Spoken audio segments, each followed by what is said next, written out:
Entrevista de hoje com o Fred Nantes, diretor de competições de clubes da Conmebol, cara extremamente importante dentro da hierarquia da Conmebol para falar sobre Libertadores, Sul-Americana e qualquer tipo de competição que envolva clubes na América do Sul. Primeiro, queria agradecer a atenção, Fred. Você fala de onde? Diretamente de Assunção? Você mora por aí por conta do seu emprego, da sua relação com a Conmebol? É isso, Fred? Exatamente. Um prazer estar participando contigo, Nicola. Estou aqui em Assunção, desde que começou a questão da pandemia. Nós ficamos aqui em Assunção, ninguém viajou. Ficamos aí num período de quarentena de 75 dias e agora já estamos há 2 semanas que voltamos para o escritório em grupos reduzidos. São 2 grupos que estão trabalhando em dias diferentes no escritório, mas graças a Deus já voltamos aqui ao trabalho. Bom, Fred, a pergunta que não quer calar e que quase todos os torcedores de clubes envolvidos se fazem é: em que pé está a situação da Libertadores da América? Eu cheguei a ver entrevistas suas do mês passado, de que a Conmebol tinha a ideia de fazer a final ainda no dia 21 de novembro. Essa programação ainda está de pé. Vocês têm que avaliação? Qual a situação real da Libertadores diante da indefinição dos calendários? Bom, o primeiro que é mais importante deixar claro, Nicola, é que a Libertadores e a Sul-Americana, nós vamos terminar as 2 competições. Elas vão ser terminadas. Se tiver que terminar no início de 2021, nós vamos terminar no início de 2021, mas nós vamos finalizar a edição de 2020 da Libertadores e da Sul-Americana. Isso vai depender um pouco de quando a gente possa reiniciar. Quando eu dei a entrevista há mais ou menos 30 dias atrás, 35 dias atrás, ainda era possível manter a data. E, na verdade, ainda é possível manter a data, mas, pelo andar da carruagem, de como anda a questão da epidemia nos 10 países, eu não creio que siga no dia 21 de novembro a Libertadores, no dia 7 de novembro a Sul-Americana. Provavelmente seja necessário ajustar as datas aí das 2 finais. Mas eu acho que o mais importante é dar segurança aos torcedores que as 2 competições serão finalizadas e que nós vamos ter campeões da Libertadores e da Sul-Americana de 2020. É até legal você ter colocado isso, porque eu cheguei a conversar, tenho feito lives com vários presidentes de clubes, e alguns demonstraram preocupação em relação à possibilidade de um cancelamento da Libertadores, especialmente, eu acho que cancelando a Libertadores, você cancela a Sul-Americana. E aí, nada melhor do que ouvir a voz oficial da Conmebol sobre esse tema. Em nenhum momento se cogitou essa possibilidade, Fred? Vocês nunca pensaram em alguma alternativa que não realização das 2 competições, para que até houvesse uma tranquilidade no calendário das competições nacionais? Nenhuma possibilidade de cancelar a Libertadores ou a Sul-Americana. As 2 competições serão finalizadas de qualquer forma. Se tiver que terminar no início de 2021, terminaremos no início de 2021, como eu disse anteriormente. Mas nós vamos ter um campeão da Libertadores e um campeão da Sul-Americana da edição de 2020. Boa, legal. Fred, você, na última vez que a gente conversou via WhatsApp, você falou que vocês estudavam alguns cenários, vários cenários, né? Eu imagino que você esteja ligando para presidente de federação para tentar entender um pouquinho porque a grande dificuldade é lidar com 10 países diferentes, com estágios e contágios da pandemia diferentes. Então, eu queria que você falasse primeiro sobre o trabalho. Como é que se dá esse trabalho de compreensão da situação de cada um dos países? Você entra em contato com federações. Com que frequência? Como é que se dá esse mapeamento da situação na América do Sul? Nosso contato com as federações, ele é diário, né? Mas, assim, uma vez por semana eu faço a chamadinha aquela com todos os diretores de competição para ver exatamente a situação oficial de cada um dos países, né? Tanto no que diz respeito à aprovação dos protocolos sanitários e operacionais para o retorno às competições, e também primeiro para os treinamentos e depois para as competições.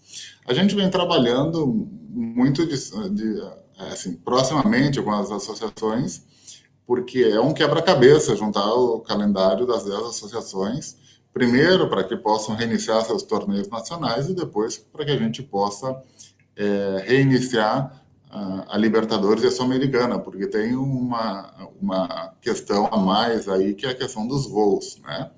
A gente precisa estar com as fronteiras liberadas para que possa ter os voos internacionais e assim possa reiniciar a Libertadores e a Sul-Americana. Então, o meu contato é praticamente toda semana com as federações nacionais, para ver a evolução, porque a situação muda praticamente todos os dias da pandemia. Hoje, por exemplo, eu tive uma rodada de ligação aí com as associações, eu já falei com 8 das 10 no dia de hoje, para entender quais são os planos. Teve associação que já mudou do que era da semana passada para essa semana, ou seja, isso é muito... não se pode cravar uma data, isso tem uma evolução assim, diária da situação, por isso que a gente tem que manter um contato praticamente que diário com cada uma das associações para entender exatamente qual é a real situação de cada um. Mas é assim que a gente está trabalhando, a gente tem que trabalhar em parceria, em conjunto com as associações. A gente entende a importância de terminar todos os campeonatos, não só a Libertadores Sul-Americana, mas os campeonatos nacionais. Cada um tem seus compromissos assumidos com televisão, com patrocinadores. Isso é importante para a indústria do futebol, assim que é um trabalho em conjunto de todas as partes envolvidas aí nessa indústria do futebol. Fred, hoje o Brasil é aquele que mais preocupa em termos de número de casos, de mortes. Ao que parece, o Brasil já se tornou o grande epicentro da pandemia no mundo. Como é que a Conmebol vê a situação dos países? O Brasil causa preocupação? Quais outros têm um estágio desse vírus menos controlado? Veja bem, não necessariamente o país que tem o maior número de casos é o país que mais preocupa, porque nós temos um grupo de médicos que é liderado pelo presidente da comissão médica da Conmebol, que está trabalhando com epidemiologistas e infectólogos, inclusive brasileiros, que nos indicam, inclusive, que países que alcançam o pico mais rapidamente tendem a ter uma curva mais acelerada também para voltar à normalidade. Tá. Então, nesse caso, o Brasil não seria uma situação das mais preocupantes, né? Tá. A gente está acompanhando os 10 países, porque a nossa ideia é que os 10 países voltem a funcionar dentro da nova normalidade, para que a gente possa aí voltar com a Libertadores e com a Sul-Americana. Portões fechados é uma realidade para 2020, é uma realidade líquida e certa, Fred? Eu acredito que assim, a grande maioria dos países vai ter essa postura de adotar jogos com os portões fechados ou com um número muito reduzido de torcedores. Acredito até que possa haver um país ou outro que autorize um número reduzido de torcedores, mas será um número muito reduzido. Mas isso, novamente, vai ser trabalhado de acordo com cada uma das autoridades locais, porque os países têm situações diferentes. E te coloco, por exemplo, a situação do Paraguai hoje. A situação do Paraguai hoje, nós temos aqui menos de 900 casos em todo o país. E temos 11 mortes. Nossa, pouquíssimo. Começou a se controlar muito cedo. E o lockdown aqui foi assim, sério. Começou no segundo ou terceiro dia já, quando começou a questão, quando se declarou a pandemia. No segundo dia já se declarou lockdown aqui, se decretou o lockdown no país e se seguiu a risca. Exército na rua, polícia na rua para controlar isso. E isso deu um efeito que hoje, 80 dias depois do início da pandemia, que se declarou a pandemia, tem 11 mortes por causa do coronavírus. A tendência aqui no Paraguai a gente tenha jogos com torcida, ainda que reduzida? Não estou dizendo, eu não estou dizendo isso. Tá. E eu acho inclusive aqui não vai ter. Não vai ter, como não teve um pico muito alto de contaminação, para seguir com esse controle, eu acredito que não se vai liberar. Perfeito. Mas são realidades muito distintas nos 10 países. Nós temos o Brasil com 30 mil mortes e temos o Paraguai com 11 mortes. Assim, são realidades. Então, cada país está adotando uma estratégia diferente e tem realidades super distintas, super diferentes. Então, nós vamos seguir as recomendações que as autoridades de saúde de cada país passarem para a gente, né? Mas esse talvez seja o grande dilema de vocês, né? Lidar com realidades completamente diferentes, os 30 mil e os 11, e contra as 11 mortes. E aí, em cima disso, você falou que vocês já traçam cenários, todos os cenários possíveis. Se em algum momento, Fred, já houver a possibilidade de retomada das competições na maioria dos países, e um ou dois países não tiverem a condição, como é que vocês resolvem? Isso vai ter que ser avaliado num segundo momento. Tá? Hoje, a nossa opção A é ter todos os países funcionando ao mesmo tempo e acreditamos, pelas conversas que estamos tendo com as autoridades, porque isso não é somente, nosso trabalho não é somente com as associações membros, tá? Com as federações nacionais, é também com as autoridades de saúde dos 10 países. Nós acreditamos que exista a possibilidade aí de todas estarem mais ou menos funcionando num determinado período aí do ano. Se houver,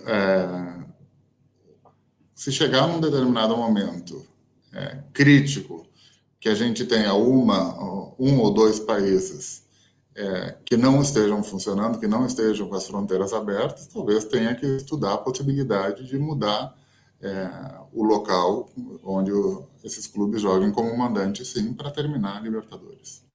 Entre os cenários que vocês estudaram, em algum momento especulou-se fixar uma sede única para a realização daqui até o fim da competição ou não?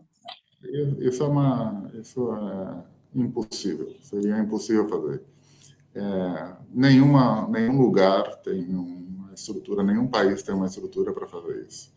Nós temos 32 times na Libertadores e vamos ter 32 times na Sul-Americana também agora na segunda fase. Não existe país com essas condições, com campo de treinamento, hotel. Isso é fazer uma Copa do Mundo. É o mesmo número de equipes na Copa do Mundo. Tá. Imagina tudo que o Brasil teve que fazer para organizar a Copa do Mundo com campo de treinamento, usar 12 cidades diferentes. Pensar nisso é uma loucura, é uma loucura. Bacana seu esclarecimento. Fred, me corrija se eu estiver errado. Restam 2 rodadas da fase de grupos da Libertadores, aí a gente tem 2 jogos das oitavas, 2 jogos das quartas, 2 jogos da semi, tá faltando, final não, são 11 jogos que faltam, não é, Fred? Nós jogamos, na verdade, duas tem uma fases. Fase... Isso. Nós jogamos duas datas da fase de grupos. A gente tem 4 da fase de grupos, 2 da oitavas, 2 da quartas, 2 semifinais e a final. São 11 datas. Perfeito. Libertadores e 9 datas da Sul-Americana. Beleza. Incluindo... Em cima dessas 11 datas, na teoria, se vocês fizessem jogos sempre às quartas-feiras, a gente falaria, embora o calendário não sei se permitisse isso, mas tudo bem, você precisaria de mais ou menos 11 semanas para realizar essa competição. Digamos que chegue em setembro e outubro, a condição ainda não esteja normalizada em alguns dos países.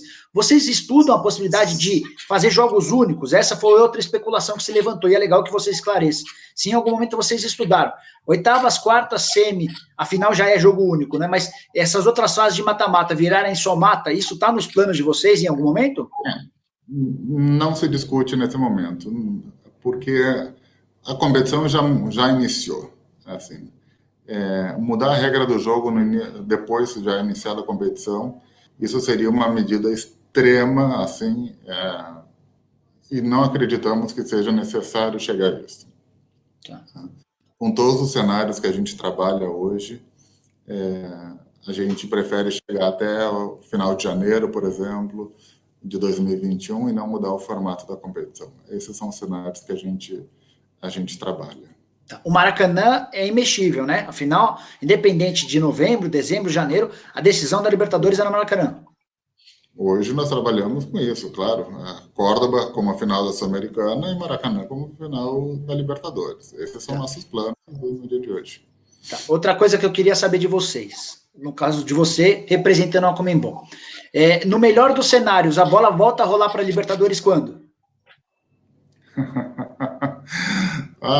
Se dependesse de mim, se dependesse de mim, ah, veja bem, Nicola, eu, ah, eu não posso te dizer uma data assim, Tá, eu não tenho essa data para te dizer, porque são muitas coisas, são muitos fatores que devem sim. ser avaliados. Eu acredito, assim, que a gente poderia falar que para o final de agosto, início de setembro, é uma data razoável para pensar. Tá, tá. Mas isso, assim, isso pode mudar semana que vem. Semana que vem a gente pode dizer, setembro já não se pode nem pensar. Tá.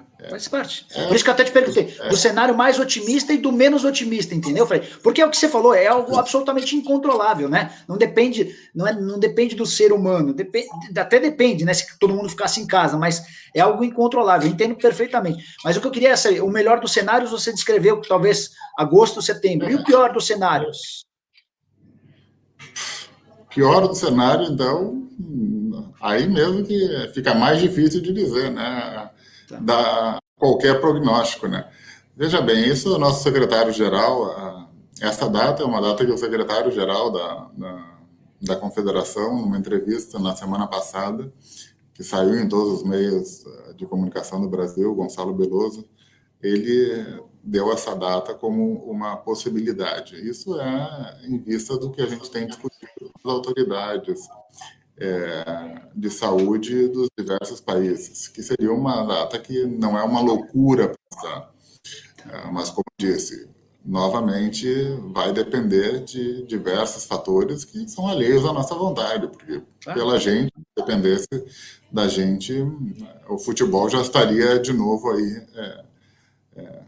Mas, claro, sempre a saúde está acima de qualquer coisa. Saúde da família do futebol sul-americano, ela tá. E a gente não tem pressa de voltar, porque a saúde ela está em primeiro lugar. Se a gente tiver que esperar um pouco mais, nós vamos esperar um pouco mais para voltar com segurança no momento que seja possível. Fred, conversando com dirigentes de clubes, os caras estavam muito agradecidos com a Comembol por conta da antecipação da receita, das cotas de participação ainda da fase de grupos, né? Os clubes brasileiros, e eu imagino que essa realidade deve existir também para outros clubes sul-americanos, passando enormes dificuldades financeiras, com perda de patrocínio, com perda de cotas de TV dos estaduais e também do brasileiro, enfim, um caos. E vocês fizeram a antecipação desse dinheiro e clubes grandes do Brasil conversando comigo em off, pô, se não fosse por isso, a gente teria mais dificuldade. Então, como é que se deu esse pagamento? Vocês pensam em antecipar outras cotas? Explica um pouquinho desse contexto para a gente. O que a gente fez, a gente adiantou 60% do valor da fase de grupos aos clubes que solicitaram esse pagamento, né? Representa uma quantidade, um valor importante aí de dinheiro, aproximadamente 1.800.000 dólares de adiantamento. Né? Em total, a gente adiantou aí para todos os clubes da América do Sul 79 milhões de dólares em dinheiro. É uma quantidade importante, porque nós entendemos a dificuldade que cada clube está passando nesse momento, com suspensão de pagamento por patrocinadores, alguns contratos foram interrompidos, os patrocinadores, alguns deixaram, romperam os contratos, né? Não suspenderam somente, mas romperam os contratos. Então, a Conmebol tem esse entendimento que é um momento difícil e o presidente sensível a essa fase que a gente está passando, resolveu adiantar esse pagamento, junto com o conselho da entidade, tomou essa decisão como uma medida extraordinária, e todos os clubes que solicitaram esse pagamento, a gente fez aí esse adiantamento de 60% do valor da fase de grupo. Nesse momento, esse é o adiantamento que a gente fez. Se vai haver outro adiantamento, né, isso não tem uma decisão, porque tem que recordar também que quando os times voltarem a jogar, eles vão precisar de dinheiro para suas viagens, para pagar acomodação, a pagar os custos que tem também para participação na Conmebol Libertadores Sul-Americana, e a gente está guardando também isso para ajudar os clubes nesse momento de retorno ao futebol, né? Tá. Fred, e essa é mais uma prova de que vocês apostam, depositam todas as fichas de que a competição vai acabar, senão também não antecipariam. Queria saber se algum clube brasileiro não fez essa solicitação da antecipação. Veja bem, eu não sei te dizer, porque esse pedido não chega a mim. Tá. Esse pedido vai diretamente à Secretaria-Geral. Aqui são, assim, o fluxo, quando é a parte financeira, pedido de auxílio, não chega à diretoria de competições, ela vai de Secretaria-Geral da Federação Nacional diretamente à Secretaria-Geral da Conmebol. Eu não sei realmente quais clubes que pediram, quais clubes não pediram. Fred, para finalizar, como é que você e a Conmebol veem a questão da logística de viagens, do transporte de delegações de 30, 40, 50 pessoas de um país para o outro, com relação também à hospedagem e tal? Vocês pensam em dar algum auxílio? A Conmebol pode, de alguma maneira, supervisionar essa questão? Tem a questão das fronteiras também. Como é que o senhor vê tudo isso? Veja bem, isso é uma responsabilidade, a parte de logística é uma responsabilidade de cada clube participante dos nossos torneios. É por isso que a gente aumentou muito o pagamento das cotas, uma das razões também de participação. O que a gente está fazendo tendo um cuidado todo na parte de protocolo dessas viagens. Nós desenvolvemos um protocolo de chegadas e partidas que nós estamos discutindo com o governo dos 10 países para ter essa facilidade, tanto na chegada quanto na saída das equipes em cada um dos países onde vão jogar a Libertadores e a Sul-Americana, para evitar um tempo de espera grande nos aeroportos, para diminuir o risco de contágio, para ter um fast track em imigração, para retirada de bagagens, para ter um atendimento especial. Então, essa parte operacional nós estamos discutindo através de um documento que foi elaborado pela nossa área aqui na Conmebol e que está sendo discutido a nível de governo dos 10 países, agora no Mercosul estendido, que são os países que fazem parte da Conmebol. Já há alguma cidade, estado ou país que procurou vocês para demonstrar preocupação ou mais, que já procurou vocês para dizer que pense em não abrir espaço para jogos nessa temporada?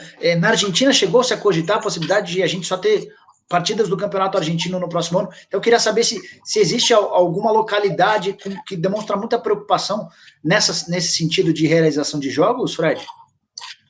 Muito pelo contrário, todos fazendo um esforço enorme para voltar o mais rápido possível.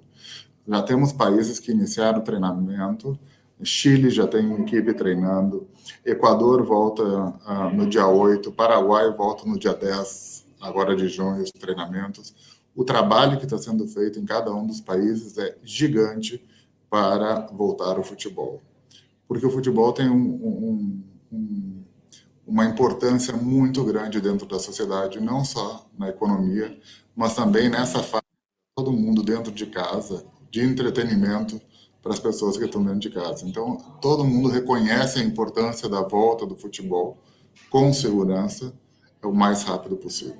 Bom, a última, Fred, em geral, durante muitos anos, na CBF e na Conmebol, os convites eram feitos para que as pessoas fossem contratadas na base do QI, você indica aqui, porque você tem mais conhecimento. Conta como é que você chegou na Conmebol, como é que foi o processo, quem que te indicou para chegar na Conmebol ou não teve nada de indicação, Fred? Veja bem, quando eu vim para a Conmebol, eu não conhecia absolutamente ninguém na Conmebol. Eu recebi uma mensagem através do LinkedIn. Eu estava trabalhando no Rio de Janeiro. Eu recebi uma mensagem no LinkedIn de uma empresa de headhunter dos Estados Unidos, que me mandou uma mensagem dizendo que queria fazer uma entrevista comigo.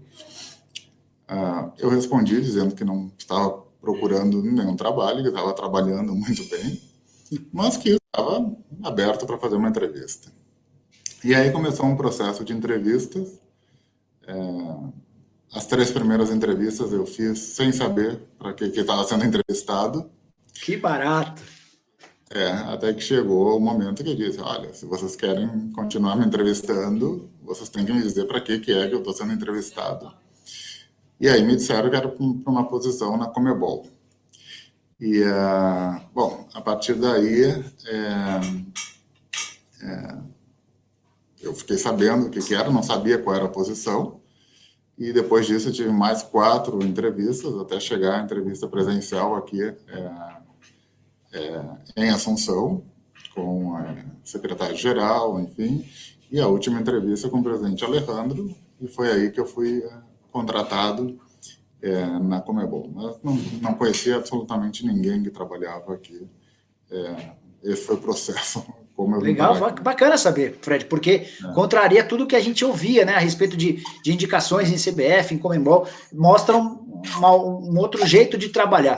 E aí a última, A primeiro, organização aqui é muito grande. Pois é isso que eu queria que você comentasse. Como é que está a Conmebol hoje, Fred? A Conmebol hoje é uma organização profissional. Tem profissionais em todas as áreas. O processo de recrutamento aqui é profissional. Nós temos profissionais capacitados, com conhecimento nas áreas que trabalham. É um lugar que dá gosto de trabalhar. As pessoas sabem o que estão fazendo aqui, sabem aonde querem chegar, sabem o que não tem que fazer.